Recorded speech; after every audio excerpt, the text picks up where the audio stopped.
லேவியராகமம் 6வது அதிகாரம் 8ஆம் வசனத்திலிருந்து 13வது வசனம் வரைக்கும். பின்னும் கர்த்தர் மோசேயை நோக்கி, நீ ஆரோனுக்கும் அவன் குமாரருக்கும் கற்பிக்க வேண்டிய சர்வாங்க தகனபலிக்குரிய பிரமாணம் என்னவென்றால், சர்வாங்க தகனபலியானது முழுவதும் விடிய காலம் மட்டும் பலிபீடத்தின் மேல் எரிய வேண்டும். பலிபீடத்தின் மேலுள்ள அக்கினி எரிந்து கொண்டே இருக்க வேண்டும். ஆசாரியன் தன் சணல் நூல் அங்கியை தரித்து தன் சணல் நூல் ஜல்லடத்தை அறையில் போட்டுக்கொண்டு பலிபீடத்தின் மேல் அக்கினியில் எரிந்த சர்வாங்க தகன பலியின் சாம்பலை எடுத்து பலிபீடத்து பக்கத்தில் கொட்டி, பின்பு தன் வஸ்திரங்களை கழற்றி வேறு வஸ்திரங்களை உடுத்திக்கொண்டு அந்த சாம்பலை பாளையத்துக்கு புறம்பே சுத்தமான ஒரு இடத்திலே கொண்டு போய் கொட்ட கடவன். பலிப்பே இடத்தின் மேல் இருக்கிற அக்கினி அவியாமல் எரிந்து கொண்டிருக்க வேண்டும். ஆசாரியன் காலைதோறும் அதன் மேல் எரியும்படி கட்டளை போட்டு அதன் மேல் சர்வாங்க தகனபலியை வரிசையாக வைத்து அதன் மேல் சமாதான பலிகளின் கொழுப்பை போட்டு தகனிக்க கடவர். பலிப்பிடத்தின் மேல் அக்கினி எப்பொழுதும் எரிந்து கொண்டிருக்க வேண்டும். அது ஒருபொழுதும் அவிந்து போகலாகாது என்பதே கர்த்தருடைய வார்த்தை.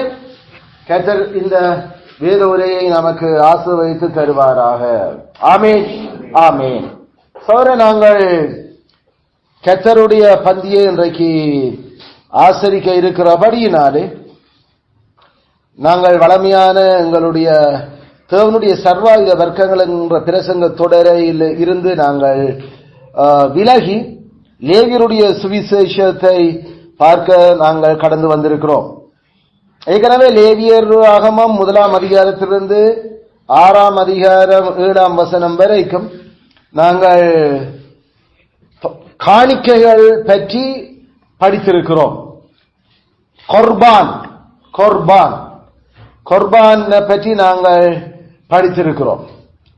அதனால அந்த கொர்பான் அல்லது அந்த காணிக்கை அல்லது பலிகளுக்குள்ளே கிறிஸ்துவன் அதன் மையமாக இருக்கிறார் என்கிறதை நாங்கள் இவ்வளவு காலமும் தொடர்ச்சியாக சிந்தித்து வந்து கொண்டிருக்கிறோம். இன்றைய நாளில் திரும்பவும் ஆண்டவர் 1ஆம் அதிகாரத்தில் பேசின அதே சர்வாங்க தகன பலியை நாம் இப்ப திருப்பி சர்வாங்க தகன பலிக்கு போறோம். அதுல 8ஆம் வசனத்திலையும் 9ஆம் வசனத்திலையும் இப்படியான பின்னும் கர்த்தர் மோசேயை நோக்கி, நீ ஆரோனுக்கும் அவன் குமாரருக்கும் கற்பிக்க வேண்டிய சர்வாங்க தகன பலிக்குரிய பிரமாணம் என்னவென்றால், பிறகு 14ஆம் வசனம் போஜன பலியின் பிரமாணம் என்னவென்றால். அப்ப 1ஆம் அதிகாரத்தில் பார்த்து கொண்டு வந்த அந்த பலி காணிக்கைகள் என்னுடைய ஆசாரியருக்குரிய அறிவுறுத்தல்கள் இங்க கொடுக்கப்பட தொடங்கும். அங்க ஆண்டவர் யாருக்கு அதை பற்றி கதைக்க சொன்னவர்? எவனாவது கர்த்தருக்கு காணிக்கை கொண்டு வர விரும்பினா அவனுக்கு சொல்லு. அப்ப இது காணிக்கை கொண்டு வர வேண்டிய ஆட்களுக்கான அறிவுறுத்தல்கள். இப்ப காணிக்கை செலுத்துற அந்த ஆசாரியர்களுக்கு இப்ப ஆண்டவர் அந்த காணிக்கைகள் தொடர்பாக இன்னும் சில சப்ளிமெண்டரி லாஸ், அதாவது அதனோடு இணைக்கப்பட்ட சில சட்டங்களை ஆசாரியருக்கு குறிப்பாக அவர் கொடுக்க வலிக்கிறார். அதில் அங்கேயே காணிக்க கொண்டு வரவன் பிழையா கொண்டு வந்தா அவன் பாவம் அதுல பெரிய பிரச்சனை, ஆசாரியர் அதுலையும் கவனிக்க வேணும். ஆனா இங்க இது நேரடியா ஆசாரியருக்கு மேல வரப்போற விஷயம். அவ அந்த சட்டங்களை குறிச்சுதான் இப்ப ஆண்டவர் எங்களுக்கு கதைக்க தொடங்குறார். இது ஆசாரியர்களுக்குரியதா இருந்தாலும் இதுக்கெல்லாம் கிறிஸ்து எங்களுக்கு காட்டப்படுகிறார் என்றதை நாங்கள் பார்க்க போறோம். அதனால இன்றைக்கு நாங்கள் முதலாவது இந்த ஹோல் பர்ன்ட் ஆஃபரிங், சர்வாங்க தகன பலி, அதுல ஆசாரியர்களுக்குரிய அந்த ரூல்ஸ், ஸ்பெஷல் ரூல்ஸ், விசேட சட்டங்கள் என்ன என்கிறத இன்றைக்கு நாங்கள் சிந்திக்க இருக்கிறோம். அதை குறிப்பா நீங்கள் பார்த்தீங்களா 9ஆம் வசனம், நீ ஆரோனுக்கும் அவன் குமாரனுக்கும் கற்பிக்க வேண்டிய சர்வாங்க தகன பலிக்குரிய பிரமாணம் என்னவென்றால், சர்வாங்க தகன பலியானது முழுவதும் விடிய காலம் மட்டும் பலிபீடத்தின் மேல் எரிய வேண்டும். அங்க எங்களுக்கு அப்படி சொல்லப்படவே இல்லை. அங்க கொண்டு வாரையாக்கள் கொண்டு வர்றத பத்தி கருது. ஆனா இப்ப சர்வாங்க தகன பலி இரவு பகர எரிஞ்சு கொண்டிருக்கணும் என்ற கட்டளை இவர்கள் அதை கவனித்துக் கொள்ள வேண்டும் என்று ஆண்டவர் சொல்ல தொடங்குற. சர்வாங்க தகன பலி படிக்கல எங்களுக்கு தெரியும், அது நமக்கான பிரியாச்சித்த பலி. சர்வாங்க தகன பலி கொண்டு வர்ற மனுஷன் அவன் தான் சாக போறன், தாண்ட பாவத்துக்கு கடவுளுக்கு முன்னால எரிஞ்சு சாம்பலாக போறன். அந்த பாவத்தை இப்ப ஒரு காளைக்கு மேல, ஆட்டுக்கு மேல அல்லது அந்த பறவைகளுக்கு மேல அவர் சாட்டுதல் செய்ய போறார். அதான முதலாவது பலி, சர்வாங்க தகன பலி. அந்த எக்கனாமிக் குரூப் 3 பொருளாதார ஆட்களை நாம பார்க்க நாம அந்த பலியில ஆசாரியனுக்கு எந்த ஒரு பங்கும் இல்ல, பாவமும் இல்ல, அது முழுக்க எரியும். அதனால அதுல நாம படிச்ச பல சத்தியங்கள்ல உண்டு, அது கடவுளுக்கு நாம முழுசாக எரிஞ்சவங்க ஒப்பு கொடுத்துடுறது. அது ஒப்பு கொடுத்தல் என்கிறது ஒரு பக்கம் இருக்க, நாங்கள் எரிஞ்சு சாம்பலாக வேண்டிய நிலையில இருக்கிறோம் என்றது அந்த பலி காட்டினர். அதுல ஆண்டவருக்கும் எந்த சுகந்த வாசனை இல்ல. பேசிக்கா அது ஆண்டவருடைய கோபத்தையும் சினத்தையும் தணிக்கிறதுக்காக செலுத்தப்பட்ட சாந்தப்படுத்தும் பலி. அதனால எந்த பலியும் செலுத்துறதுக்கு முன்னுக்கு, எந்த காணிக்கையும் கொடுக்கறது முன்னுக்கு முதலாவது சர்வாங்க தகன பலி எப்பயும் இருக்கு. அதோட சேர்த்து வேணுமெண்டா போஜன வலி அல்லது பான வலி, அதோட சேர்த்து வேணுமெண்டா சமாதான வலி செலுத்தலாம். ஆனா இது இல்லாம வேற எந்த வழியும் செலுத்தவே இல்லாது. அப்ப அதுல இருந்து ஆண்டவர் திருப்பி திருப்பி லேவியரோடாக படிப்பிட்டு இருந்த சுவிசேஷம், முதலாவது கடவுளுக்கு தம்மைத்தாமே சுவந்த பலியாக தன்னை முழுக்க ஒப்பு கொடுத்த அந்த மாசற்ற அந்த சர்வாங்க தகன பலியாக கிறிஸ்து இல்லாம வேற எந்த எங்களுடைய பலிகளும் ஏற்றுக்கொள்ளப்படா. ஏண்டா முதலாவது எது திருப்திப்படுத்தப்பட வேணும்? கடவுளுடைய கோபம், கடவுளுடைய சினம், ஆண்டவற்றை எரிச்சல். அவரை எரிச்சல் ஆக்கினியாக்கலாரு நாம தான். அதனால அதுவும் சும்மா கொஞ்ச நஞ்ச எரிச்சல் இல்ல, சும்மா நஞ்ச கோபப்படுத்தல் இல்ல, நித்தியமா கோபப்படுத்தி விட்டு இருக்கிறோம். ஏன்னா பாவமே இல்லாத நிலையில மனுக்குலம் பாவம் செய்தது. ஆண்டவற்ற சாயல படைக்கப்பட்ட அவற்ற மகன் ஆண்டவர் தகப்பனுக்கு எதிராகவே பாவம் இல்லாத நிலையில பாவம் செய்தார். அப்ப இப்ப நித்தியமான கடவுளுடைய நீதியும் பரிசுத்தமும் கௌரவம் அது அடி வேண்டிட்டது. அதனால கடவுள் நித்தியமாகவே அதுக்கான அந்த பழிதீர்த்தல அல்லது எரிச்சல அவர் காட்டுற. இது கடவுள் அப்படியான கடவுள் அல்ல, அவரை அப்படி நாங்கள் தூண்டினாங்க.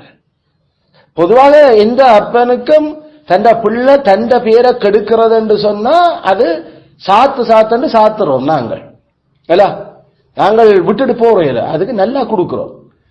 அப்ப நித்தியமான கடவுளுடைய மகன் கடவுளுடைய பேரை கெடுத்தானண்டா கடவுளை அப்ப நித்தியமா அவனை அழிக்கணும், நித்தியமா அத எதிக்கணும்.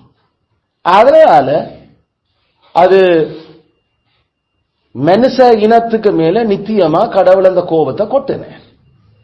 இப்ப நித்தியமா கொட்டப்பட்ட அந்த கோபம் இந்த உலகம் முடிஞ்சாலும் அழிய போறது இல்லை இனிமேல். ஏன்னா மனுஷர் குழந்தையாக இருக்க போறோம். ஏன்னா ஆண்ட படைப்பிலேயே அவர் தண்டை சாயில படைச்ச ஆத்மா இனி ஒரு நாளும் சாகாதபடிதான் அவர் படைச்சவர். அதனால அந்த ஆத்மா எந்தெந்த ஆத்மா பாவம் செய்து கொண்டு சாகுதோ அது நித்தியமா எரிஞ்சு கொண்டிருக்க வேண்டியதா. அந்த கோபத்தினுடைய அந்த உச்ச கட்டங்களை, கோபத்தினுடைய நித்திய இட்டர்னல் டார்மெண்ட், நித்தியமான அந்த நித்தியமான நோவையும் நித்தியமான எரிவையும் காட்டுறதுக்கு அவற்றை பலிப்பிடம் தான் பொருத்தமான இடம். அதனால இஸ்ரவேலருக்கு காட்டினர் இந்த பலிப்பிடத்துல இரவும் பகலும் நெருப்பு அணையக்கூடாது. அந்த பலிப்பீடத்துல நெருப்பு அணையக்கூடாது. இந்த நெருப்பு அணையக்கூடாதுன்றதுல நமக்கு அப்ப தெரியுது, ஒன்று தேவனுடைய நித்திய நீதி அங்க அந்த நெருப்புகளால அல்லது அந்த பலிகளால காட்டப்பட்டு கொண்டிருக்கிறது. நித்திய நீதி கதைக்கிறவர் மகா பரிசுத்தம் உள்ள கடவுள். அவருடைய நித்திய நீதி பொருத்தமான இடம் அவருக்கு முன்னால அவற்றை வழிபீடம் தான். அவற்றை கண்ணுக்கு முன்னால அது எரியும். அதான் ஏற்கனவே மனுஷர்களுடைய சட்டங்களுக்குள்ளையும் அதை கொண்டு வந்த. எவனால அநியாயமா ஒருவன் கொல்லப்பட்டானோ அந்த அநியாயமா கொல்லப்பட்டவனுடைய நெருங்கிற உறவினன் தான் தந்த கண்ணுக்கு முன்னால அவன் கண்ணுக்கு முன்னால கொண்டவனை கொல்லும். அப்படி கொல்றதனூடாகத்தான் அந்த நீதி அது திருப்திப்படுத்தப்பட முடியும், சரிப்படும். அதெல்லாம் அந்த கொலைவாதகன் அல்ல கொலை குற்றவாளி அல்லது சாவுக்கு ஏதுவான அந்த பாவத்தை செய்தவன் யாரு பாதிக்கப்பட்டானோ அவனுடைய நெருங்கின உறவால் முதல் அவனை கொல்றதுக்கு கல்லறியும் அல்ல முதல் அவன் தான் கை வைக்கும். அப்ப இதனோட அந்த நீதியை திருப்திப்படுத்துற மனுஷ சட்டத்துக்களையும் கெட்ட கொண்டு வந்து வச்ச. இல்லாட்டி அந்த ஆத்துமா அது சாந்தப்படாது அல்ல. கடவுள் தந்த சுபாவத்தில் இருக்கிற சட்டங்களை தான் எங்களுக்கு சட்டமா கொடுக்கிறார். அவற்ற சுபாவம் அதான். தனக்கு எதிராக பாவம் செய்த பரிசுத்த மகா எல்லையற்ற நித்தியமான மாறாத நீதியும் பரிசுத்தம் கொண்ட தந்த புள்ள எந்த பாவம் இல்லாத நிலையில பாவம் செய்தா தனக்கு முன்னால வேணுவென்று அடி வேண்டி அவன் அந்த ஆக்கினை அடையும். அதனால அவர் அப்படி யாராவது பாவிகள் மீட்கப்படணுமோ அப்ப சர்வாங்க தகன பலி கொண்டு வா. அந்த சர்வாங்க தகன பலியினூடாக நீ எரிஞ்சு சாம்பல் ஆகிறன்றதை நான் பார்க்கிறேன். அப்படி அந்த எரிஞ்சு சாம்பல் ஆகிறது நீ இல்ல, அந்த உலக தோற்றத்துக்கு முன்னுக்கு அடிக்கப்பட்ட ஆட்டுக்குட்டி உனக்காக எரிஞ்சு கொண்டிருக்கிறார்ன்றதை நான் பார்க்கிறேன். உண்மையில கடவுள் தானே அவர் பலியாகிறத அந்த இடத்துல பார்க்கிற. அதனால ஒன்று கடவுளுடைய நித்திய நீதி அங்க அந்த பலிய எரிச்சு புகையை போல எழும்பு. இதுதான் வெளிப்படுத்தலும் எங்களுக்கு சொல்லுது. வெளிப்படுத்தல் 14:10 வெளிப்படுத்தல் 14:10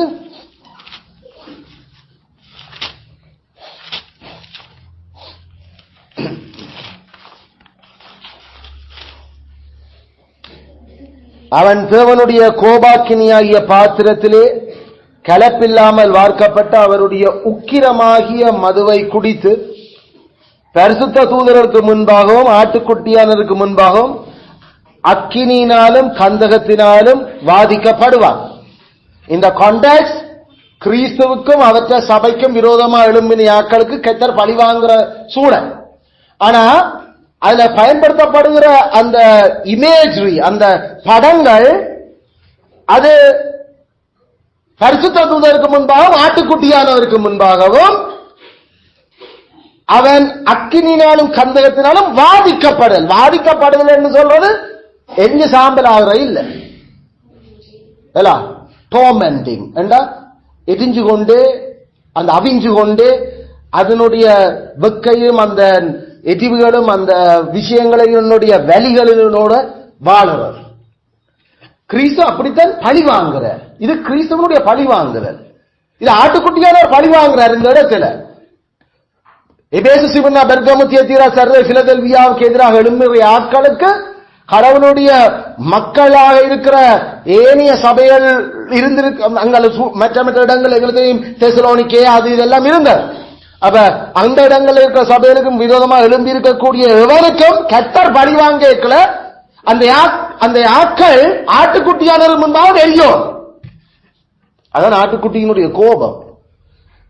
அந்த ஆட்டுக்குட்டி தன்னை அப்படி நிச்சயமா எரிகிறதுக்கு ஒப்பு கொடுத்த ஆட்டுக்குட்டி, அந்த ஆட்டுக்குட்டிய நம்பாம, அந்த ஆட்டுக்குட்டியில இருக்கிற பிரியாச்சித்தத்தை ஏற்றுக்கொள்ளாம, அந்த ஆட்டுக்குட்டியினுடைய கயிறுகளையும் கட்டுகளையும் ஏற்றுக்கொள்ளாம எல்லாத்தையும் கலட்டி எறிஞ்சு போட்டு அவருக்கு எதிராக எழும்பி அவற்றை மனவாட்டிய வாதிச்ச சகல அந்த மனுஷர்களும் அக்கினியாலும் கந்தத்தாலும் வாதிக்கப்படுவினம். எப்ப வரைக்கும்? 11வது வசனம் சொல்லுது, அவர்களுடைய வாதையின் புகை சதா காலங்களும் எழும்பும். இரவு பகலா நித்தியமா எழும்பும்.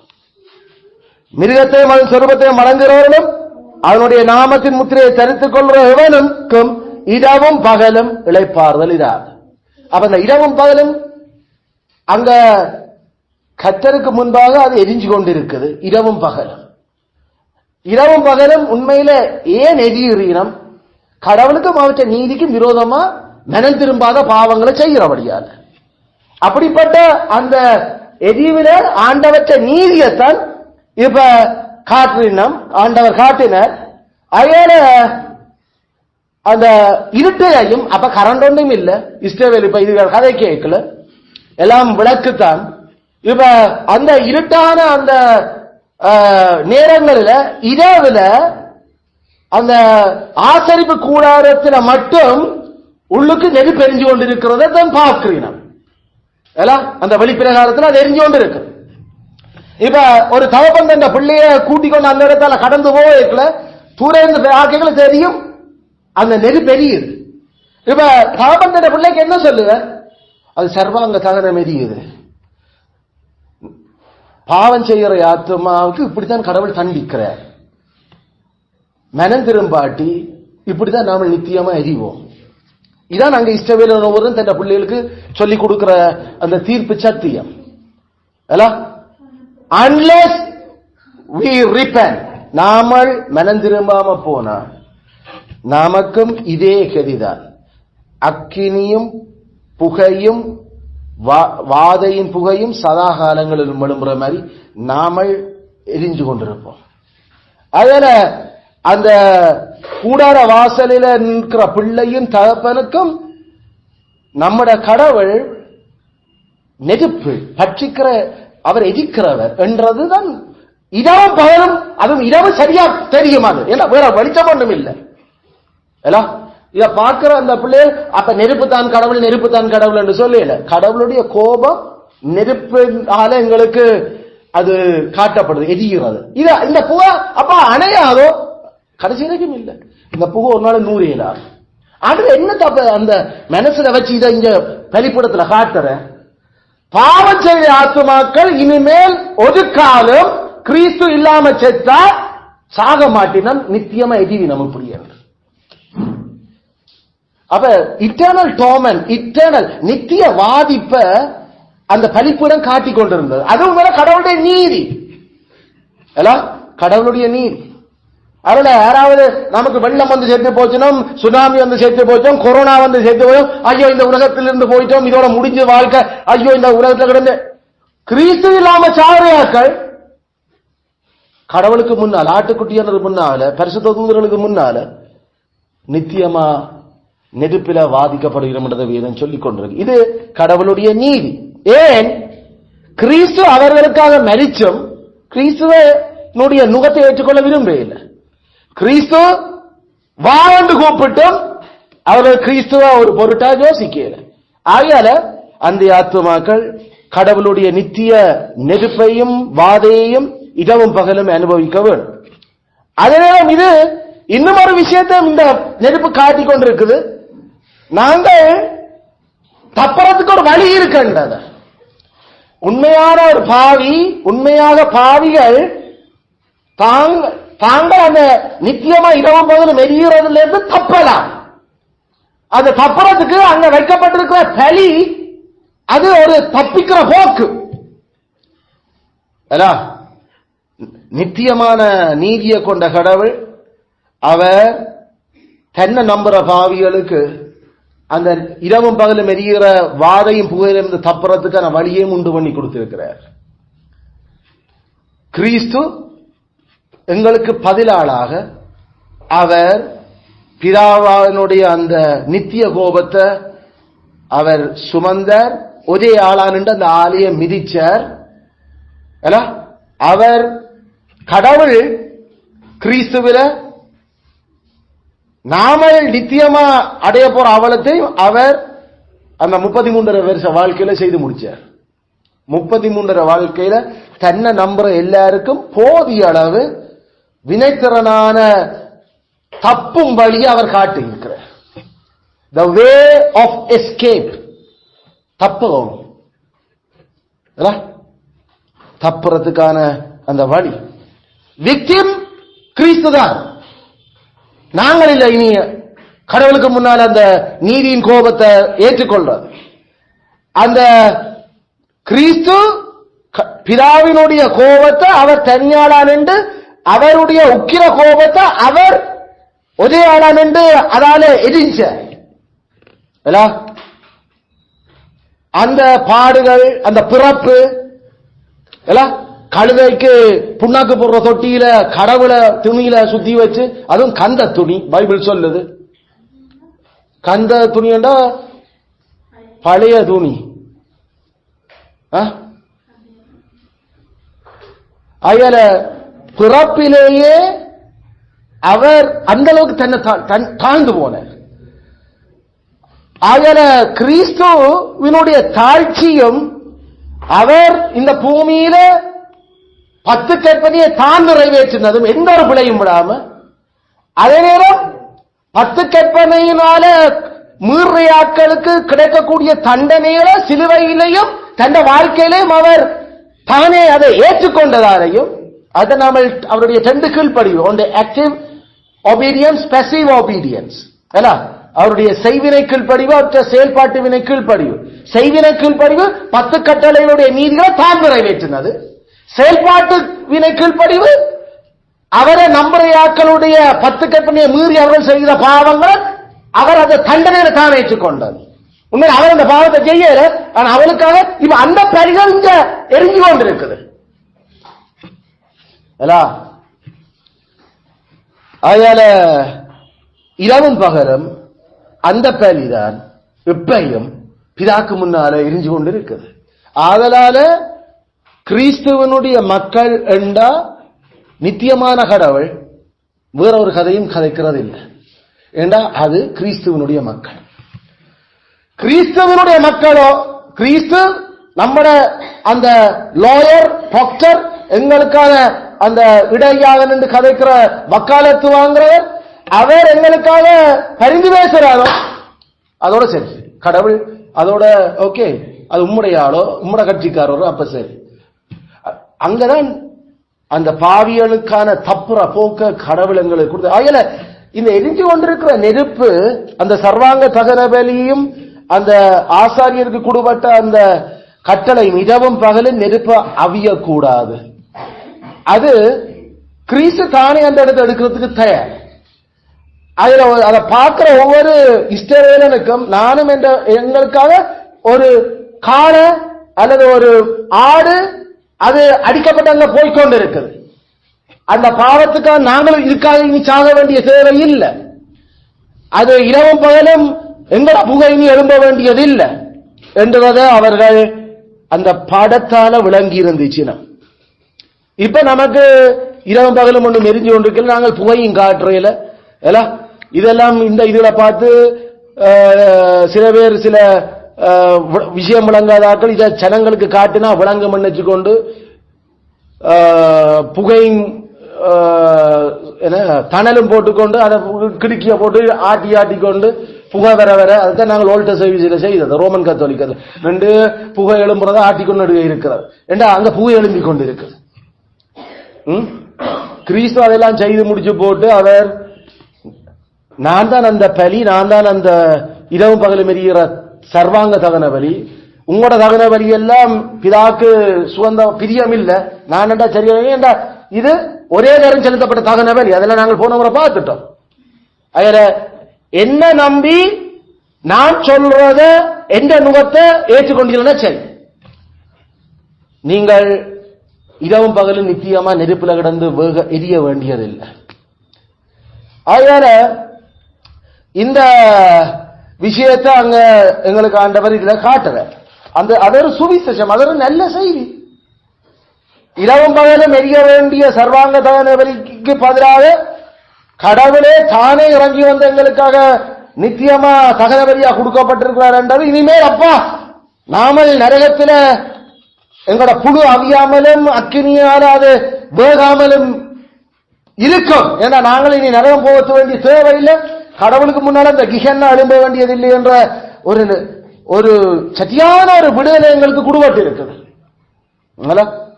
10ஆம் வசனம், ஆசாரியன் தன் சணநூல் அங்கியை தரித்து சணல் நூல் ஜல்லடத்தை அறையில் போட்டுக்கொண்டு பலிப்பிடத்தின் மேல் அக்கினியில் எரிந்த சர்வாங்க தகனவலியின் சாம்பலை எடுத்து பலிப்பிடத்து பக்கத்தில் கொட்டி பின்பு தன் வஸ்திரங்களை கலற்றி வேறு வஸ்திரங்களை உடுத்திக்கொண்டு அந்த சாம்பலை பாளையத்துக்கு புறம்பே சுத்தமான ஒரு இடத்திலே கொண்டு போய் கொட்ட கடல்.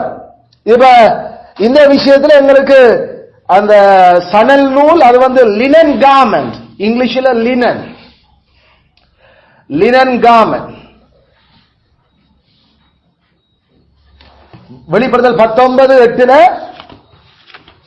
வெளிப்படுத்தல் 19:8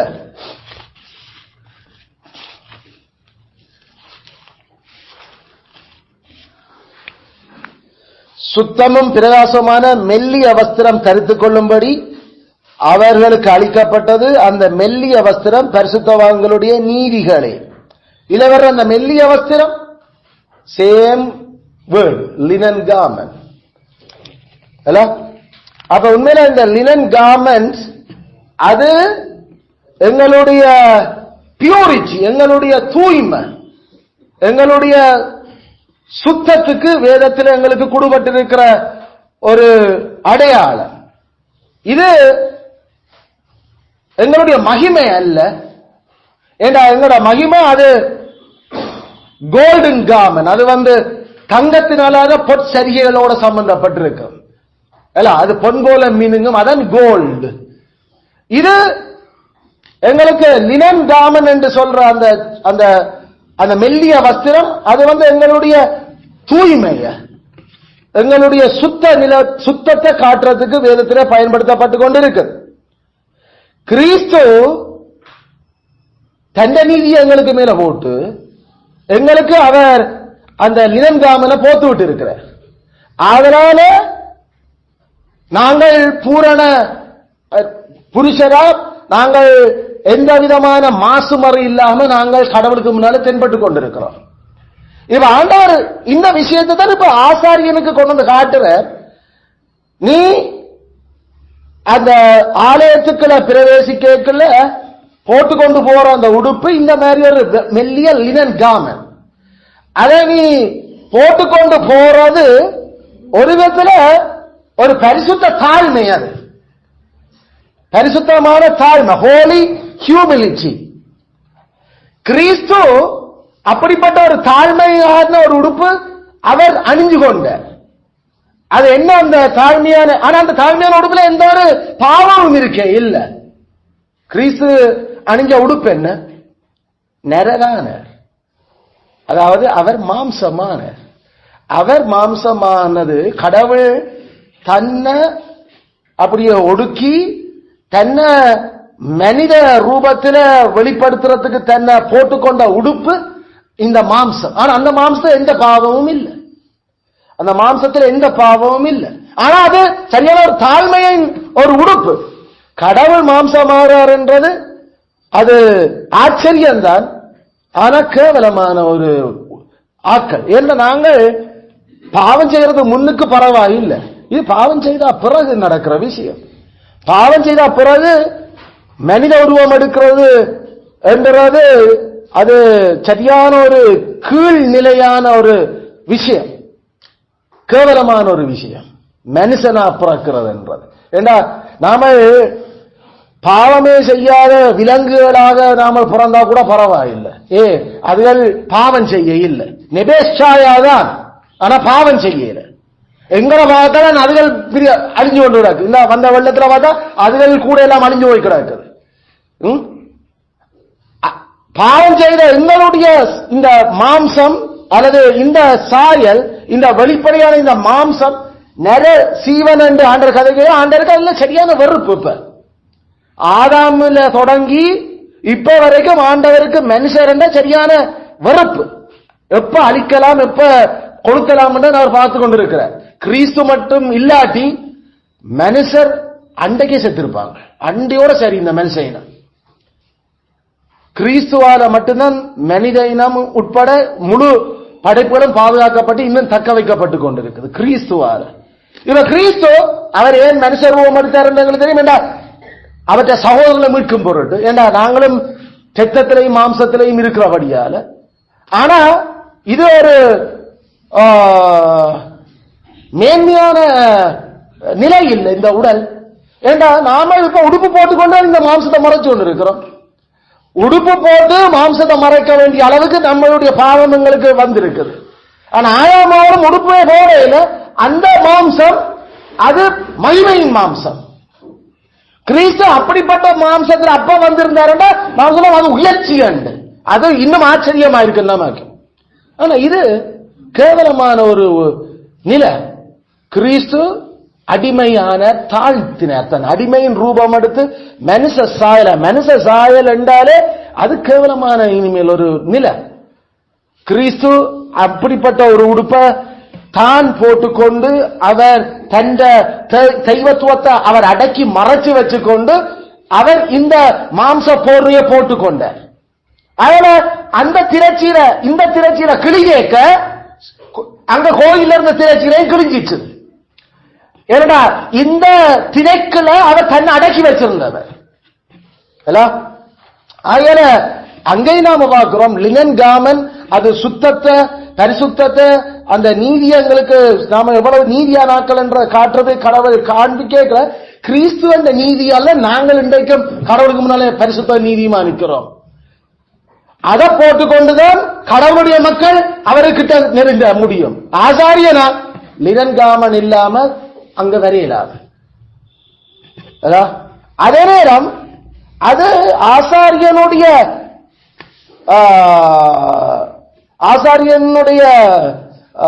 நேக்கட்னஸ் ஆசாரியனுடைய நிர்வாணத்தை மறைக்கிறது, அம்மனத்தை மறைக்கிறது. ஜாத்ராகமம் 28:42 ஜாத்ராகமம் 28:42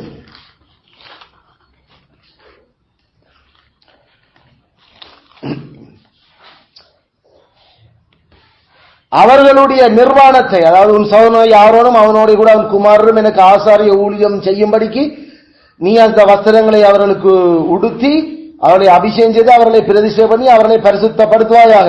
அவர்களுடைய நிர்வாணத்தை மூடும்படிக்கு இடுப்பு தொடங்கி முழங்கால் மட்டும் உடுத்த சணல் நூல் சல்லடங்களை உண்டு பண்ணுவாயாக. அந்த சணல் நூல் சல்லடங்கள் அறையில போட்டுக்கொண்டு ரெண்டு வரைக்குள்ள நாம போடுற 3/4 மாதிரி அந்த முழங்காலுக்கு வர்ற அளவுக்கு ஷார்ட்ஸ் போடுவோம் இல்ல பெருசு, அப்படி ஒரு ஒரு ஒரு கால் சட்டை. அது கால் சட்டை இல்ல, முக்கால் சட்டை. ஏன்னா அது அறையில இருந்து இங்க வரைக்கும் அறையில இருந்து வரும். ஆண்டவர் அதுக்கு அதை போட வேணும்ன்றதுக்கு காரணம் சொல்ற நிர்வாணம் காணப்படக்கூடாது கர்த்தருடைய சந்நிதியில. அவங்க ஏறி வரைக்கல கர்த்தருக்கு முன்பாக நிர்வாணம் காணப்படக்கூடாது. இதான் அதனுடைய காரணம் இல்ல. 28:42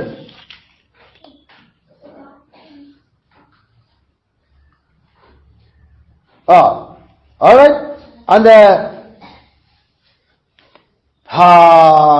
அவர்களுக்கு அத நிர்வாணம் காணப்படாதபடிக்கு அவர்கள் அதை உடுத்தவர். அப்ப இதுல எங்களுக்கு பாயிண்ட் அடுத்த இத கிளியர் ஆகுது. நிர்வாணம் எப்ப வந்தது? ஆதாமுவாலும் பாவம் செய்தோடு. அப்ப ஆதாமுவால் பாவம் செய்திருக்காட்டி எங்களுக்கு உடுப்பு அவசியப்பட்டிருக்காது, காலநிலை மாறி இருக்காது, சீதோஷனம் எல்லாம் அது பெர்ஃபெக்டா இருக்குது, அதுல மகிமை மூடி இருக்குது, பிரச்சனை இல்லை. அப்ப இங்க ஆசாரியனுடைய அறையில இருந்து அந்த சல்லர் அதுவும் திருப்பி லினன் தான். அந்த லினன் மூடப்படணும் போடப்படணும் என்றதோடாக உண்மையில எங்களுடைய கெடுக்கப்பட்ட அந்த பாவத்தால கெடுக்கப்பட்ட அந்த சுபாவம் மறைக்கப்பட வேண்டி இருக்குது. அது பாவம் வந்து எங்களுக்கு கெடுத்தவர்கள் தான் நாங்கள் நிர்வாணிகளா இருக்கிறோம் என்று எங்களுக்கு தெரிஞ்சது. இப்ப ஆண்டவர் ஆசாரியன் ஊழியம் இந்த பலி செலுத்த வரைக்கல நிர்வாணம் காணப்படாதபடிக்கு அது கவம் பண்றதுக்கு அவன் உடம்பில இதை போட சொன்னார். அப்ப ஒரு விதத்துல கிறிஸ்து ஆதாம் ஏவாள் செய்த அந்த ஒரிஜினல் சின் மூல பாவத்தால விளைஞ்ச நிர்வாணத்தை மூடுறதும் கிறிஸ்து தான். கிறிஸ்துவாகிய அந்த அந்த லினன் கார்மெண்ட் தான் எங்களுடைய அம்மனத்தையும் கடவுளுக்கு இப்ப காட்ட விடுகிறது இல்லை. ஆதாம் மூல பாவமும் கிறிஸ்துவால எங்கள் மேல கிறிஸ்து போடப்பட்டு மூடப்பட்டிருக்கிறது. அதான் பரவாயில்ல, கிறிஸ்துவை தரித்து கொண்டு இருக்கிறீர்களே, கிறிஸ்துவை நீங்க அணிஞ்சு கொண்டிருக்கிறீர்களே. அதனால வெறும் எங்களுடைய அநீதிகள் மட்டும் அங்க மூடப்பட இல்லை, ஒரிஜினல் மூலபாவம் அங்க கிறிஸ்துவால மூடப்பட்டு நாங்கள் அறையில இருந்து நாங்கள் நிர்வாணம் காணப்படாதபடிக்கு கடவுள் எங்களுக்கு செய்திருக்கிறார். அதனால இதுல கூட ஆசாரியர்களினூடாகவும் கெத்தரங்க படிப்பிக்கிறது. ஆசாரியர் நான் சூஸ் பண்ணின ஆட்களா இருந்தாலும் அவர்களும் கிறிஸ்துவால மூடப்பட வேண்டிய ஆட்கள், அவர்களும் கிறிஸ்துவனுடைய நீதியின் அந்த அந்த பரிசுத்தோட போடப்பட வேண்டிய ஆட்கள். அதனால கவனம், அதோடு தான் அவர்கள் உள்ளுக்கு வரணும். அதனூடாக அவர்கள் பூரணமான பரிசுத்தமாக எனக்கு முன்னுக்கு வருகிறார். இப்ப இந்த உடுப்ப போட்டுக்கொண்டு அங்க அவர்கள் அந்த எரிஞ்ச அந்த அக்கினி, அந்த பலிப்பீடத்தில் எரிஞ்ச தகன பலியினுடைய அக்கினி, அந்த கட்டைகளினுடைய நெருப்புகள் எல்லாம் எடுத்துக்கொண்டு பலிப்பீடத்துக்கு பக்கத்தில் கொட்டிட்டு பிறகு அந்த லினன் உடுப்புகள் எல்லாத்தையும் மாற்றி அங்கவே வச்சிட்டு வேறு வஸ்திரத்தை உடுத்திக்கொண்டு இப்ப அந்த சாம்பலை போய் எடுத்துக்கொண்டு பாளையத்துக்கு புறம்பாக படிக்கிட்டு போவோம். அதான் இப்ப காட்டப்படுற தகனபலி சர்வாங்க தகனபலியினுடைய பிரமாணம். அப்ப இந்த விஷயம் எங்களுக்கு தெரியுது. அங்க போடப்பட்டிருக்கிற அந்த கொட்டப்பட்டிருக்கிற சாம்பல் அது ஏற்கனவே எரிஞ்சு போன அந்த பலியினுடைய சாம்பல். இதை எடுத்துக்கொண்டு போகல நமக்கு தெரியும். நாம இதை முதலும் பார்த்து நாம அங்க அதுக்கு மேல கை வச்சு அந்த ஆட்டையோ அந்த காளையோ சாக்கொண்டா பிறகு அது எரிஞ்சு அது பிறகு தூக்கி கொண்டு போய் போகும் வரைக்கும் இந்த ரெண்டு பேர் பார்த்து கொண்டு நிக்கிற. அவ கடவுளுக்கு முன்னாலே என்ற பாவத்தையும் என்னையும் கடவுள் எரிச்சு சாக்கொண்டு அது இப்ப தூர கொண்டு போய் கொட்டப்பட போகுது. அவ கத்தர் அதை என்ன அங்கீகரிச்சிருக்கிற அதுதான் நாங்கள் அங்க பார்த்துனாங்க. அந்த சாம்பல் எடுத்து கொண்டு போய் ஆனால் சாம்பலையும் விடுறதுக்கு யோசனை இல்லை. அதான் இல்ல இருக்கிற பெரிய அந்த உக்கிர சினம் அதை தூக்கி எடுத்துக்கொண்டு போய் எந்த கண்ணுக்கு தெரியாத கொண்ட கொட்டணும். அது இனிமேல் எனக்கு முன்னால இருக்கிறார். அப்ப ஒரு பக்கம் அந்த பாதிக்கு அதால சரியான ஆறுதல் இதோட முடிஞ்சதையா இந்த விஷயம். ஆனா இது எப்ப வரைக்கும் திருப்பி அடுத்த பலி செலுத்த வரைக்கும் திருப்பி செல்றாங்க. ஆகும் இது முடிகிற வேலை இல்லை. ஒவ்வொரு முறையும் பாரமான முகம் இது இஷ்ட வேலை இருக்கு. பலி செலுத்த வரணுமோ முதல் நீ சாகணும், அதுக்கப்புறம் அடுத்த வேலை கொடுக்கணும். ஒவ்வொரு முறையும் தகன வழி செலுத்த அந்த சாம்பல் போகணும். இதை நின்று பக்கம் நின்று பார்க்கணும். இது ஒவ்வொரு கிராமம் ஒவ்வொரு மாசம் இப்படியே போய்கொண்டிருக்கு தொடர்ச்சியா. அப்ப அந்த கடவுள் தன்னில இன்னும் எவ்வளவு கோபமா இருக்கிறார். கடவுளுக்கு முன்னால வரைக்கும் இது திருப்பி திருப்பி தான் செலுத்தாட்டி தான் செத்துருவன். கடவுள் என்னில அவ்வளவு எட்டிச்சலும் வெறுப்போடு இருக்கிறார் என்றதான் ஒவ்வொரு இஸ்ரவேலனும் அதாக பார்த்தாங்க. பாத்திச்சுனா அதனால பப்ளிக்ல எரிஞ்சு முடிஞ்சோட இது முடிஞ்சு போச்சப்பா என்று சொல்லிட்டு போவான்றதுக்கு விருப்பம் இல்லை. அதை அள்ளி கொண்டு போய் கொட்டடா முதல்ன்றதுலயும் அந்த பாவிக்கு அந்த ஆஷ் இத நெத்தியில பூச சொல்ல இல்லையாண்டவர். நம்முடைய ஆஷ் வெனிசையில நெத்தியில பூசி கொண்டு இருக்கிறாங்க. அவ்வளவு ஒரு பைத்தியங்கள். ஆண்டவர் எப்படி எரிச்சு சாம்பலாக்குவார் என்றதான் இங்க காட்டுறார். அந்த சாம்பலையும் அவர் சும்மா விட இல்லை, அதையும் கொண்டு போய் ஒரு இடத்துல கொட்ட சொல்லி அவர் சொல்லுறார். அதை நாம பார்ப்போம். இப்ப இந்த சாம்பல் ஆக்குற அந்த விஷயம் எங்களுக்கு தெரியும். அந்த பலி இலை ஒன்றுமே மிஞ்சல, எல்லாம் நல்லா எரிஞ்சு பொசுங்கி ஆடோ அந்த மாடோ அதுக்கு எல்லாமே அப்படியே சாம்பலா போச்சு சகல. அங்க மிச்சமா குடல் கிடந்ததோ அல்லது எல்லாம் ஆண்டவர் எடுத்து எல்லாம் கிளியர் பண்ணி எல்லாம் போடத்தான் சொன்ன. அப்ப அங்க ஒன்று மிச்சம் இல்ல, சகலதும் எரிஞ்சு முழுக்க. அது நாம வரவனும் பெறனாவியே வடிகைகள சாம்பலாக்கிடும் என்றைகள் நாம இந்த தகனவலிக்குரிய அந்த பாட்டை தான் நாம அங்க பாடுகிறோம். அப்ப அந்த காத்துக்கு பறக்கும் தான், ஆனா அதுக்கு முன்னுக்கு எரிஞ்சு போகும். கடவுள் பாவி அப்படி எரிக்கிறதுக்கு விரும்புற, ஏன் அவர் அவங்களுக்கு விரும்ப, ஏன்னா அவர் தந்த கௌரவத்தை கெடுத்தியாக்களோட அவர் கொஞ்சமும் தொடர் வைக்க விரும்புறாரு. இல்ல கிறிஸ்து இல்லாட்டி முழு இன முழு மெனுக்குலமும் நாசு. இந்த எரிவு சாம்பலாக்கினது 2 பேதுரு 2:6 சோதோம் கொமோராவை பற்றி கதை கேட்கல. அப்போஸ்தலன் பேதுருவாக பரிசுத்த ஆவியானவர் எங்களுக்கு இப்படி சொல்லுற. 2 பேதுரு 2:6 சோதோம் கொமோரா என்னும் பட்டணங்களையும் சாம்பலாக்கி கவிழ்த்து போது. எரிஞ்சு போட்டான் விட்டுடான்னு சொல்ல, அது சாம்பல் ஆச்சுதான் அந்த கேள்வி. அது சாம்பலாகும்.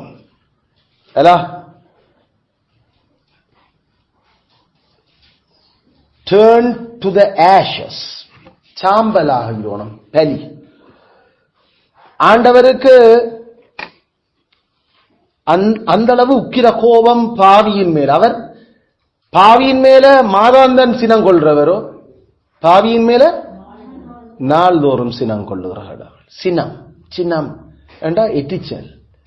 பாவி என்றாலே அவர் பாவத்துக்கு மேல மட்டுமில்லை எரிச்சல், பாவத்தை கொண்டிருக்கிற பாவியிலையும் அவர் எரிச்சல். டெய்லி அவருக்கு சினம் பாவிக்கு மேல. இதுகள் எரிஞ்சு சாம்பலா போகணும், எரிஞ்சு. இப்ப இதத்தான் கடவுள் கிறிஸ்து அப்ப இருந்து நிப்பாட்டி வச்சு கொண்டிருக்க. இதனுடைய கடவுள் தன் நித்திய அந்த கோபத்திலையும் தன் நித்திய இரக்கத்தையும் காட்ட விரும்புறார். எங்களுக்கு காட்பிக்க தொடங்குற ஆயிரம் கிறிஸ்து இல்லாட்டி, கிறிஸ்துவம் இல்லாட்டி ஒரு மனுஷனும் பிழைக்க இயலாது, ஒரு மனுஷனும் இனி தப்பே இயலாது. கிறிஸ்துவனுடைய மனவாட்டியாக மக்கள் வராட்டி ஒருவருக்கு நாதி இல்லை. கிறிஸ்துவும் கிறிஸ்துவனுடைய சட்டங்களும் ஏற்றுக்கொள்ளப்பட்டு 66 புத்தகங்களும் கீழ்ப்படியப்படாட்டி அவன் கிறிஸ்தவன் இல்ல. கிறிஸ்தவம் இல்லாட்டி ஒருவருக்கு மீட்பில்லை. அவராலே அன்றி வேறொருவராலும் மீட்பில்லை. அயல எந்த சமயத்துல நீ கிடந்தாலும் அந்த சமயம் எல்லாம் போய் கிறிஸ்துவமும் தான் மெயின். நாங்க எங்கட சபை சரிய உண்மை என்று நாங்க சொல்ல வர, நாங்க கிறிஸ்து உண்மை, கிறிஸ்துவனுடைய வேதம் உண்மை. அதனால அந்த இருக்க ஆறு வர்றானோ அவருக்கு மீட்பு இருக்குது. அதை விட்டு போட்டு இருக்கிற சமயத்துல கடவுள் அது கொஞ்ச காலத்துல நரகத்தை இல்லாமல் ஆக்குவார், நரகம் இல்லாம போயிடும், ஐயோ போல இரக்கமுள்ள கடவுள் விடுவாரா என்றா இஸ்ரவேலனுக்கு அவர் ஏறக்குறைய 1500 வருஷம் காட்டினார். நான் இடவும் பகலும் எரியோனும் இந்த நெருப்பன்.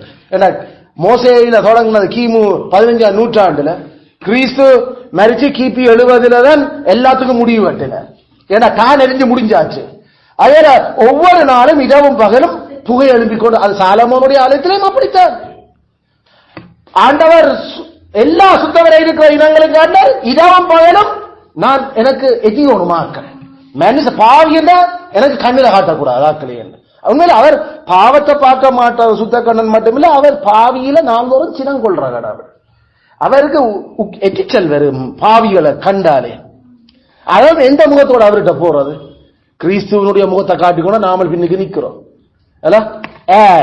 சோதோம் கொமோரா பட்டணத்தார எரித்து போட்டால, சோதோம் கொமோரா என்னும் பட்டணங்களையும் சாம்பலாக்கினார்.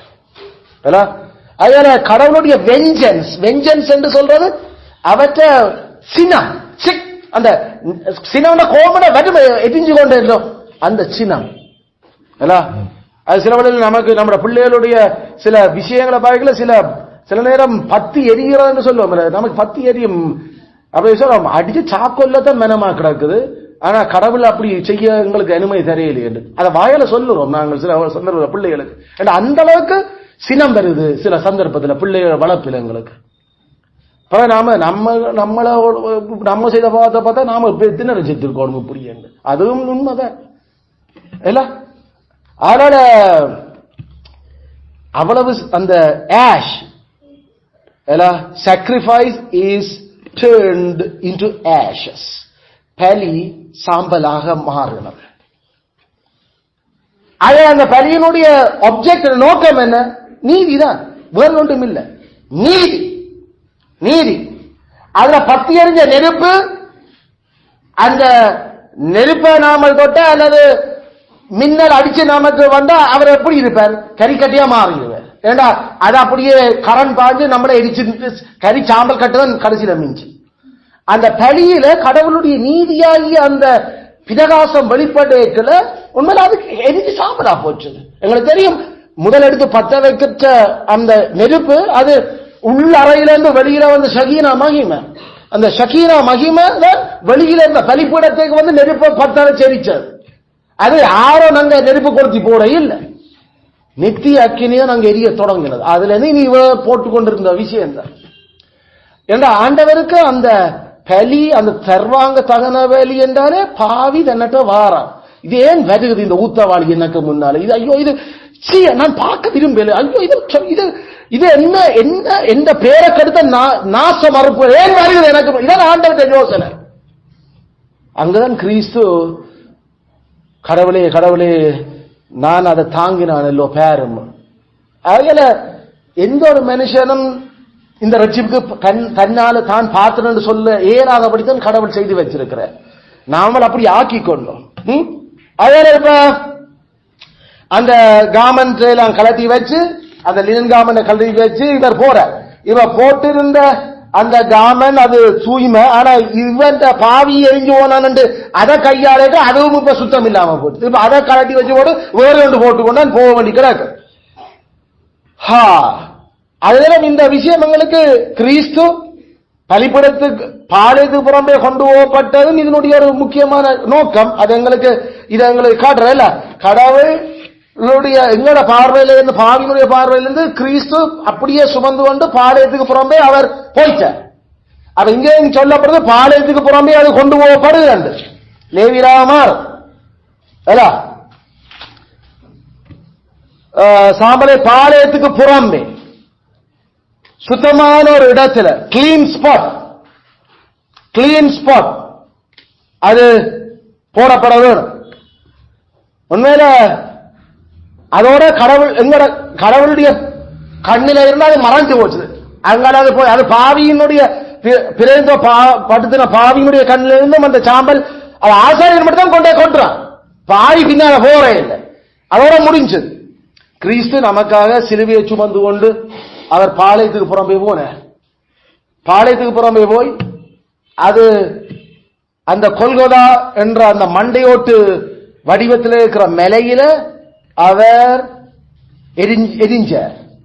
அந்த எரிவுக்கு பிறகு இப்ப அந்த அவர் சாம்பல் ஆகையில, ஆனா கடவுளுடைய எல்லா உக்கிர கோபத்தையும் அவர் தன்னில தாங்க. ஏன்னா அவர் நித்திய கடவுள் என்றபடியா அவரால் அந்த நித்திய நீதியையும் தாங்கிக் கொள்ளக்கூடிய இருந்தது. இப்ப அவர் கிளீன் ஸ்பாட்ல வைக்கப்படணும், சுத்தமான இடத்துல. அவர் ஆற்ற கல்லறையில வைக்கப்பட்டார். அரிமத்தியா ஜோசேப்பினுடைய கல்லறையில வைக்கப்பட்டார். அது புதுசு, ஒரு இடம் வைக்கப்படல, சுத்தமான இடம் அது. அதுல அந்த கிளீன் ஸ்பாட்ல தான் அது கொட்டப்பட்டுச்சு அல்லது வைக்கப்பட்டுச்சு. கிறிஸ்துவும் அப்படித்தான் நமக்காக அவர் வைக்கப்பட்டார். இந்த கொட்டப்பட்ட இடத்தை எங்களுக்கு எரேமியா 31:40 என்னன்னு சொல்றோம், அது பாளையத்துக்கு வெளியில இருந்தது. எரேமியா 31:40 எரேமியா 31:40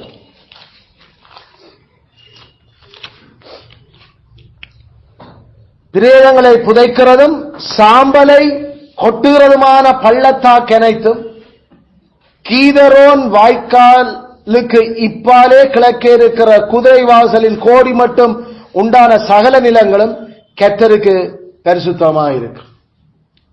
அங்க அந்த இது சொல்லப்படுது. 38ஆம் வசனம், இதோ நாட்கள் வரும் என்று கர்த்தர் சொல்லுகிறார், அப்பொழுது இந்த நகரம் அனானேலின் கோபுரம் முதல் கோடி வாசல் மட்டும் கர்த்தருக்கு என்று கட்டப்படும்.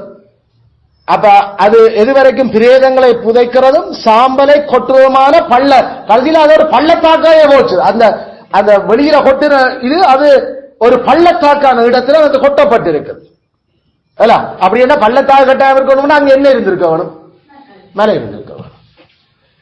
கல்வாரி மலைன்னு நாம சொல்ற அந்த மலையில தான் அங்கதான் கிறிஸ்துவ மரிக்க வேண்டி இருந்தது. அது பிறகு அங்கிருந்து கொண்டு வரப்பட்டு அங்க கட்டப்பட்டிருந்த அந்த கல்லறையில வைக்கப்பட்டார். கிறிஸ்து தான் அந்த எங்களுடைய சர்வாங்க தகன பலி என்றது மட்டுமில்ல, அவர் தான் ஆசாரியருடைய அந்த ரூல்ஸை நிறைவேற்ற பிரதான ஆசாரியன், மகா பிரதான ஆசாரியன். அந்த 12ஆம் வசனம் 12வது வசனம் லேவியராமம், பலிபடத்தின் மேல் இருக்கிற அக்கினி அவியாமல் இருந்தோம். திருப்பியும் அங்குதான் கொண்டை கொட்டிட்டியோ அவன் வாரான், ஆனா இன்னும் எரியணுமாமா. அப்ப எப்படி எரிய போகுது? சரி, பலிய கொண்டை கொட்டியாச்சு சாம்பலா, ஆனா எரிக்கணும் இன்னும். அப்ப என்ன செய்யணும்? அதுக்கு ஆண்டவர் சொல்றார் 2 விஷயம். ஆசாரியன் காலைதோறும் அதன் மேல் எரியும்படி கட்டளை போட்டு விடணும். அது மேல சர்வாங்க தகன பலியை வரிசையை அடுக்கி வைக்கணும். அதன் மேல சமாதான பலியோட கொழுப்புகள் போடும். கொழுப்புன்னு சொன்ன என்ன? நாம எண்ணமே அடித்தாரு அவ போட்டா 10 எரி புஸ் புஸ் புஸ். அது எந்த பலியினுடைய கொழுப்பு? அங்கவே அப்போ ஒரு நம்பிக்கை நமக்கு இருக்கப்பா, கடவுள் சமாதானமாயிட்டார் எங்களோட, அதெல்லாம் சமாதான பலிகளை கொடுப்ப கொண்டு வந்து தகன பலி செலுத்த வாரவன் அந்த பலிகளுக்கு மேல சமாதான பலியினுடைய கொழுப்புகள் போடப்பட அந்த அஷூரன்ஸ் நாம விசுவாச அறிக்கையில படிக்கிற நாம அது என்ன? ரட்சிப்பின் நிச்சயம், அஷூரன்ஸ், ரட்சிப்பின் நிச்சயம் அங்க பலி செலுத்த வந்தவனுக்கு இருக்குது. கடவுள் சமாதான பலியோட கொழுப்பை போட்டு, அப்ப அவர் என்னோட சமாதானம், அதுல மட்டும் ஷுவர் இருப்பேனா? அப்ப நானும் வர்ற அந்த பாவிக்கு கடவுளுக்கு என்னோட சமாதானம், இந்த பலியோட கடவுள் என்னோட சமாதானம். அதுதானே நாமளும் கேட்டு, கடவுள் மட்டும் நம்மளோட சமாதானம் இருந்தா சரி. ஆமீன். அவர் கொஞ்சம் நம்மளோட பிசகு பட்டாரோ, அதுக்கு பிறகு எரிவு தான் நம்மளோட வாழ்க்கை, எரியும். அதுக்கு பிறகு எரிச்சல் அவருக்கு ஆவி வந்தா முடிஞ்சது. ஐயோ, அதை வரவிடாம அதை சமாதானப்படுத்திக் கொண்டு நாம வழிகளை சரிப்படுத்திக் கொண்டு கிறிஸ்துவ பிடிச்சு கொண்டு போய்கொண்டிருக்கணும் அவரோட. அதுல இந்த இடத்துல அந்த நாளாந்தம் டெய்லி மார்னிங் அண்ட் ஈவினிங் அந்த நெருப்பு எரிஞ்சு கொண்டிருக்கணும்னா அந்த பலி வைக்கப்படுகிறது மட்டுமில்ல, கட்டைகளும் ஒழுங்கா போகலான்ற வுட், அது எரிகிறதுக்கான அந்த கட்டைகள், மரங்கள். இதைத்தான் எங்களுக்கு தெரியும். அந்த ஜோசுவான காலத்துல இந்த மரங்கள் எடுக்கிறது தண்ணி எடுக்கிறதுக்கு சொல்லி ஒரு இனத்தான் ஒதுக்கி வச்சது, கிபியோனியர். ஷுவர் அல்ல? ஓகே. என்னடி மீற? சரி.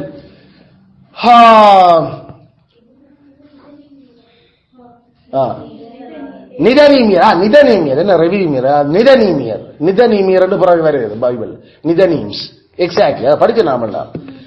நிதனீமியர் அது அவங்க எஸ்ராக்கோட வரையத்துல அவங்களும் மாறாங்க கொஞ்சம் பேர்.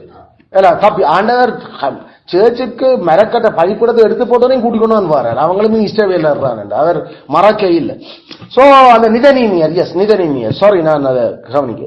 அதில் இப்ப அந்த மரக்கட்டைகள் போடுறது, அடுத்தது தகன வரிகள் போடுறது, அடுத்தது நமக்கு சமாதான வரியிட கொழுப்பு போடுறது. இந்த விஷயங்களூடாக எங்களுக்கு அந்த எரிஞ்சு கொண்டிருக்கிறது தொடர்ச்சியா எரிகிறது என்றது ஆண்டு காட்ட. திருப்பியும் சொல்ற, அந்த நெருப்பு அணையக்கூடாது, நெருப்பு அணையக்கூடாது. எந்த நெருப்பு? பலிப்படத்தில் எரிஞ்சு கொண்டிருக்கிற நெருப்பு.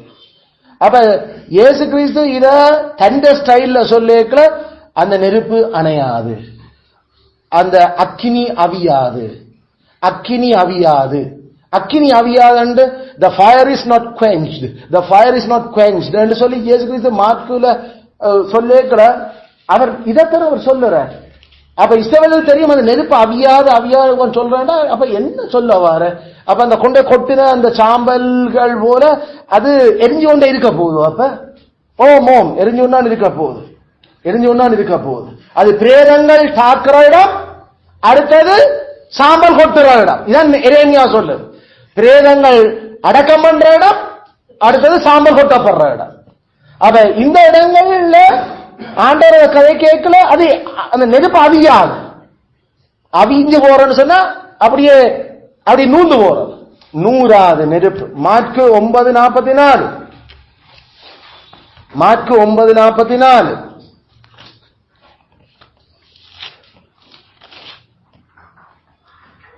மாற்கு 9:44 அங்கே அவர்கள் புழு சாவாமலும் அக்கினி அவியாமலும் இருக்கும். 46 அங்கே அவர்கள் புழு சாவாமலும் அக்கினி அவியாமலும் இருக்கும். 48 அங்கே அவர்கள் புழு சாவாமலும் அக்கினி அவியாமலும் இருக்கும். அக்கினி அவியாமல் இருக்கும் என்றே ஒவ்வொரு இஸ்ரவேல் இந்த காதலையும் தெரியும்.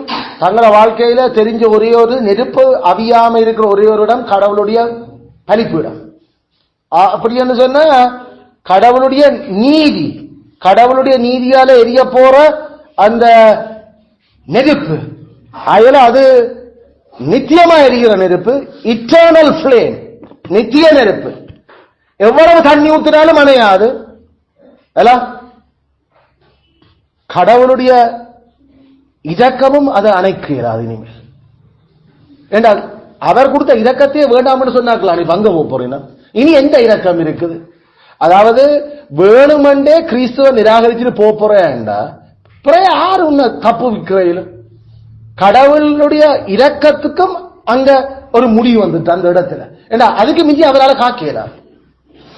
There's an end in that place for God's mercy. கடவுளுடைய இரக்கத்துக்கும் ஒரு முடிவு ஒன்று இருக்குதுண்டா, அவற்றை நீடிய பொறுமைக்கும் ஒரு முடிவு இருக்கிறடா.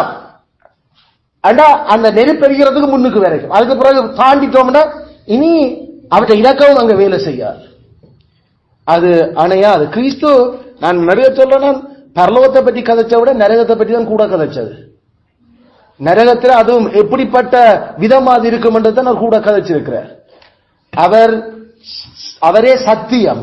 அதனால அவர் சொன்னவர் அங்க நெருப்பு அவியாது, நெருப்பு அணைஞ்சு it won't put out, the fire will not put out என்று சொன்னா நூத்து போடுறது, நூறாது அங்க நெருப்பு, நூறாது நெருப்பு.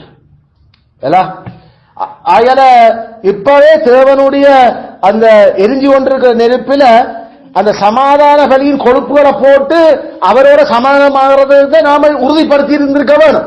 கிறிஸ்துவ அதை செய்கிறார். கிறிஸ்து அதை யாரு அவரை ஏற்றுக்கொள்றீனமோ அவருக்கு அவர் அப்படித்தான் இருக்கிறார். அதனால ஒவ்வொரு விசுவாசிக்கிற பாவிக்கும் அவர் அந்த பாதுகாப்பு. 13வது வசனத்தினுடைய இதுல நாம 6:13 திருப்பி பலிபீடத்தின் மேல் அக்கினி எப்பொழுதும் எரிந்து கொண்டிருக்க வேண்டும், அது ஒரு பொழுதும் அவிந்து போகலாகாது. திருப்பி திருப்பி நெருப்பெரியோனும் அவியக்கூடாது என்று சொல்லிக்கல. என்ன தாண்ட சொல்ற நெருப்பு அது அப்படியே தான் இருக்கும், அப்படியேதான் இருக்கும். ஏன் அப்படியேதான் இருக்கும்? என்ன அர்த்தம்? எந்த கோபம் அப்படித்தானே இருக்கும் உங்களோட, அதுதான் நீ சொல்லவாரு. இதுதான் ஜோவான்ல ஆண்டவர் சொன்னார். கிறிஸ்து சொன்னார் ஜோவான் 3:36, தேவனுடைய கோபம் அவன் மேல் நிலைத்திருக்கும். அது அப்படியே கடவுள கோபம் அப்படி இருக்கும். அது இரவு பகலும் இனி எரியாது, இரவு பகலும் இனி ஒளியாது, அது எரிஞ்சோண்டே இருக்க போது அவற்ற கோபம்.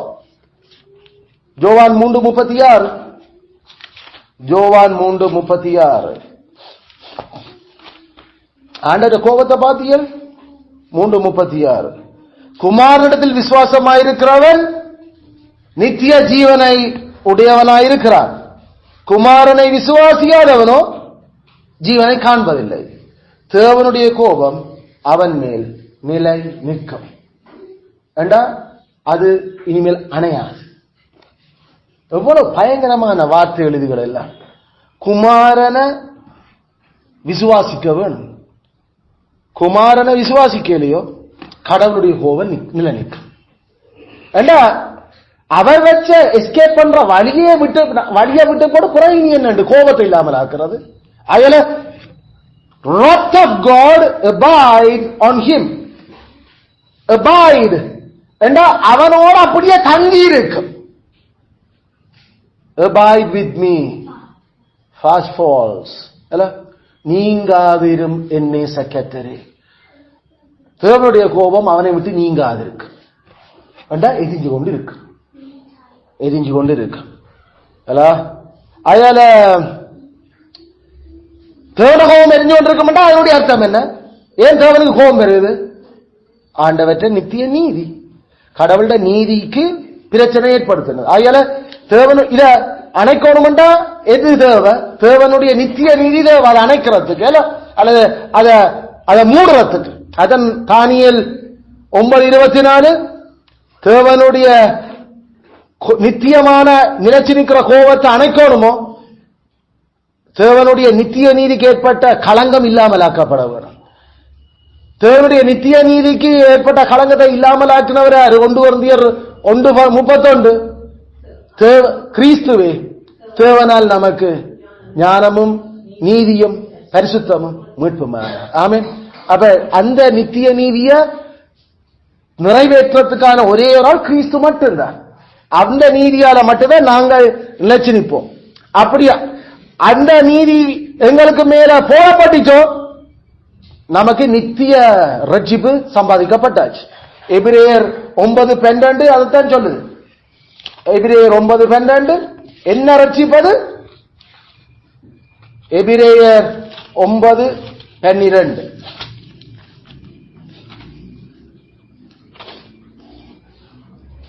வெள்ளாட்டுக்கடா இளங்காலை இவைகளுடைய இரத்தத்தினாலே அல்ல தம்முடைய சொந்த இரத்தத்தினாலும் ஒரே தரம் மகாபரிசுத்த ஸ்தலத்திலே பிரவேசித்து நித்திய மீட்பை உண்டு பண்ணினார்.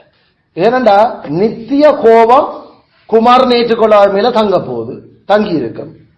அந்த ஏனென்றா நித்திய நீதி நிறைவேற்றப்பட இல்லை அவனில. நித்திய நீதி நிறைவேற்றப்பட்டா அவனில என்ன நடந்திருக்கு? அப்ப நித்திய மீட்பு நடந்திருக்கு. அயல நித்திய தேவனுடைய கோபம் நித்தியமாயிருக்கும், தேவனுடைய நீதி நித்தியமாயிருக்குது, தேவனுடைய ரட்சிப்பும் நித்தியமாயிருக்குது. ஆமென். அயல இதத்தான் எங்களுக்கு இந்த பிரமாணம் படிப்பிக்குது. ஆசாரியர்களுக்கு கொடுக்கப்பட்ட பிரமாணம். திருப்பி சொல்ற ஒரே விஷயம் இல்ல, அக்கினி அவியக்கூடாது, அக்கினி அவிய வேண்டாம், அக்கினி எப்பயே மெரியோணும். ஆண்டவர் இஸ்ரவேலருக்கு படிப்பிச்சார். இந்த உருவகங்களால நான் எரிஞ்சு கொண்டிருக்கிற கடவுள் கவனம், நான் பாவிகளோட சரியான வெறுப்பில் இருக்கிறேன். கிறிஸ்துவால நான் சொல்ற மாதிரி அந்த பலிகள் கொண்டு வந்தா மட்டும்தான் தப்புவியல். இல்லாட்டி பலிப்பிடத்திலிருந்தே நெருப்பு வந்து எரிக்கும். உங்களை ஆசாரியர் 2 மகன் மேரையும் எரிச்சு காட்டினார். இவ்வளத்தையும் சொல்லி கொடுத்து சரிகளா தொடங்கும் கொண்டு விட்டா இதுகள் 2 முந்தி அவசரப்பட்டு கத்தர் கட்டளையிடாத அக்கினியை கொண்டு வந்தாங்க. பலிப்பிடத்திலிருந்து அக்கினி புறப்பட்டு 2 பேரையும் ஒரே நேரத்தில் முடிச்சிச்சு.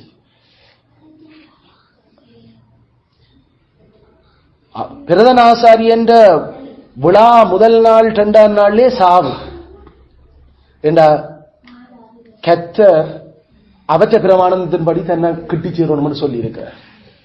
அதுல நாங்கள் அந்த நித்திய கோபத்தை தாங்கின குமாரனுடைய மாம்சத்தை இப்ப புசிக்கிறதுக்கு வா. அவருடைய மீட்படைஞ்சு பாவத்தை வெறுத்து நீதிக்கு பிழைச்சு கொண்டிருக்கிற யாக்களா நாங்கள் வர்றோம். அப்படி இல்ல தெரிஞ்சு கொண்டு வேணுமென்று நாம யாராவது பாவம் செய்யறோம்னா நமக்கு மீட்பு இல்லை. தேவனுடைய கோபம் எங்களுக்கு மேல நிற்கும். அப்படி நிக்கல கடவுள் எங்களை பௌரப்பன் சொன்ன மாதிரி நேரம் அவர் அடிச்சிருவார் இல்லையா, அவர் வருத்தக்காரராக்குறார். ஏண்டா அதான் ஆண்டவரால செய்ய. அப்படி செய்தாவது இதுகளை கவனமா இருக்க சொல்லி எங்களுக்கு சொல்ற. அவர் எங்களை சாம்பல் ஆக்காத்தையும் இப்படியாவது அதை எங்களை போன் பண்ணற. அதனால நாங்கள் அவருடைய ரத்தத்தை குறிச்சோ அவருடைய சரத்தை குறிச்சோ குற்றம் இல்லாத ஆக்களை நாம் இருக்க வேணும். தெரிஞ்சிருக்கிற சகல பாவங்களிலிருந்து விலகி இருக்க வேணும். எங்களோட மனச்சாட்சி எங்களை குற்றப்படுத்தக்கூடாது. இது இன்னும் தீர்க்கப்படையில, இது உன்னில இன்னும் இருக்குது என்று கதைக்க இயலாது. அதை நாம சும்மா அடக்கி வச்சு போட்டு வர இயலாது. தேவனுடைய கோபம் இந்த பத்தி எரிகிற நெருப்பு இன்னும் எரிஞ்சு கொண்டு இருக்குது. கிறிஸ்துவில நாமல் உண்மையாக மனம் திரும்பி ஒட்ட வைக்கப்பட்டிருக்கிறோம் என்று சொன்ன எங்களுடைய கிரியைகள் நாம அதை காட்டுவோம். நாங்களோட விசுவாசம் கிரியையில வெளிப்படட்டும். அப்படி வெளிப்படுகிறையாக்கள் கவனமாக நாங்கள் இதுல பங்கு பெற்றோம். அப்படி வெளிப்படையக்களையும் நாங்கள் ஏதோ எல்லாமே சுத்தமான ஆக்கள் என்று வரை இல்லை. எங்களுக்குள்ள இன்னும் நாமல் முழுக்க சரியென்று நம்பிக்கொண்டு செய்த அறியாமையின் பாவங்கள் இல்ல, அந்த உடுப்புல ஏறுற மசுக்குட்டி அல்லது அந்த ரத்தம் குடிக்க அந்த இது மாதிரி தெரியாமலே ஏறி எங்கள்ல இருக்கக்கூடிய பாவங்கள் இருக்குது. அதனால கிறிஸ்துதான் அதுகள் எல்லாத்திற்கும் எங்களை விடுதலையாக்குற எங்களுக்கான பலியா இன்னும் இருக்கிற அந்த குற்ற நிவாரண பலி. அடுத்தது what we call பாவ நிவாரண பலி. இதெல்லாம் அந்த பலிகள். அதில் இவ்வளத்தை நாங்கள் விளங்கி கொண்டார்களா? இப்ப நாங்கள் அவருடைய பந்திக்காக கடந்து செல்வோம். கிறிஸ்துதாமே தொடர்ந்தும் எங்களை தேவனுக்கு பிரியமுள்ளவர்களாக அவர் மாற்றி அமைத்து நடத்துவாராக. ஆமென்.